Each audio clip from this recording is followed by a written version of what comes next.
les personnes ont réussi à donner leur cœur au Seigneur, donc vraiment à ce qu'il soit présent. Mais il y a une forme d'amnésie par moment qui fait que c'est difficile de l'intégrer dans la vie, dans le caractère, dans la manière d'être au quotidien. Et j'en suis venu à la conclusion qu'il fallait aller un peu plus loin pour comprendre comment nous étions structurés psychologiquement, spirituellement. Mais pas une psychologie qui vient de la personnalité, une psychologie qui est issue du spirituel, du divin.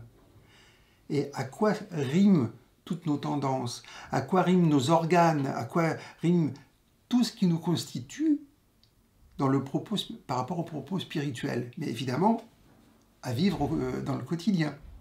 Donc je vais vous faire une série d'enseignements qui va aborder dans un premier temps le taoïsme et la médecine chinoise, qui est très très pointu, le yoga, le Raja Yoga,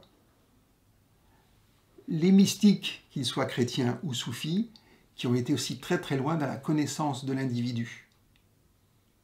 Mais j'ai envie qu'on comprenne comment nous fonctionnons, parce qu'il est nécessaire d'avoir conscience de ce fonctionnement et d'où ça vient pour pouvoir l'orienter. Je donne l'exemple, la colère.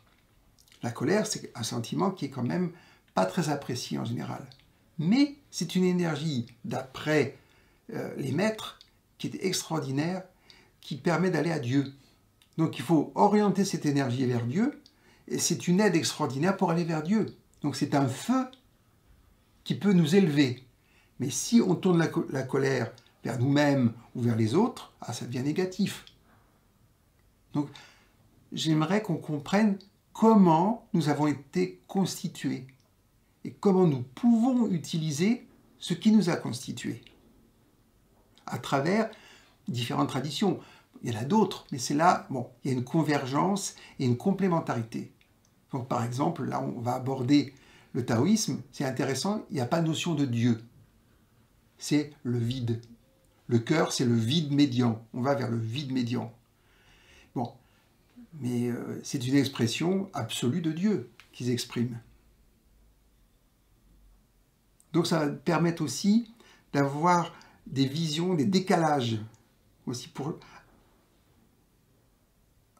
s'empêcher d'être dans, vous savez, des concepts qu'on a acquis dans notre par l'éducation, par les religions, par nos voies spirituelles.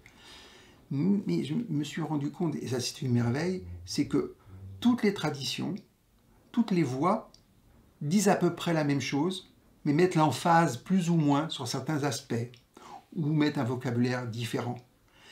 Mais les lois divines, les lois spirituelles sont les mêmes, toujours. Bon, à nous de les capter, de les comprendre et de les intégrer pour que notre vie soit bien meilleure, plus joyeuse, plus en harmonie, plus en communion avec les autres.